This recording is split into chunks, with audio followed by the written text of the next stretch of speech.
तकरीबन हर 10 में से एक बच्चा मुस्तकिल जारहाना रवैये का शिकार होता है। हम उसे उस वक्त देखते हैं जब वालिदैन शिकायत करते हैं कि आजकल बच्चे बहुत जारहाना हो गए हैं और हमारी बात नहीं सुनते। इस जारहाना रवैये के साथ वो न सिर्फ खुद को नुकसान पहुंचा सकते हैं बल्कि अपने खानदान और माशरे को भी। क्या हमें बच्चों के जारहाना रवैये के बारे में फिक्रमंद होना चाहिए? हमारे रिश्तेदार अक्सर कहते हैं वो छोटे बच्चे हैं, वो जैसे जैसे बड़े होंगे सीख जाएंगे। क्या वाकई ये इतना आसान है? तहकीक से पता चलता है कि संगीन जारहाना रवैये वाले बच्चों में जारहियत के मसाइल, दिमागी सेहत के मसाइल या नशे की लत के मसाइल में मुब्तला होने का इम्कान ज्यादा होता है। हत्ता कि बालिग होने के बाद भी वो ज्यादातर तशद्दुद के वाक़यात में मलूस होने का रुझान रखते हैं। तो यकीनन ये इतना आसान नहीं है।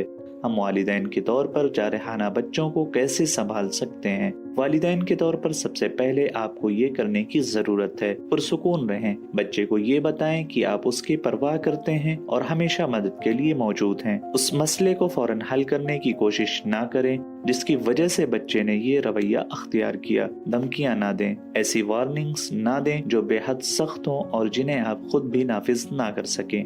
उमूमी ना बनाएं, ये ना कहें तुम हमेशा ऐसा करते हो या कहते हो, इससे मनफी रवैये की तक़वियत मिलती है। अपने लहजे को नर्म रखें, अपने जिस्मानी जुबान और लहजे पर काबू रखें। आपको उस वक्त ज्यादा हिमायत याफ्ता नजर आना चाहिए। सही वक्त का इंतजार करें, उस वक्त तक इंतजार करें जब आप और आपका बच्चा दोनों पुरसुकून हो ताकि उसके नामुनासिब रवैये के बारे में बात कर सकें। अगर रवैया बहुत खराब होता जा रहा है और कंट्रोल से बाहर हो रहा है तो उसे खुसूसी मदद की जरूरत हो सकती है। अपने फैमिली डॉक्टर से मशवरा करें जो आगे नफ्सियात के माहिर या समाजी कारकुन को रेफर कर सकते हैं। हमारे साथ शामिल हों और दीगर वालिदैन की मदद करें। कमेंट्स में बताएं कि आप अपने बच्चे के जारहाना रवैये को किस तरह संभालते हैं।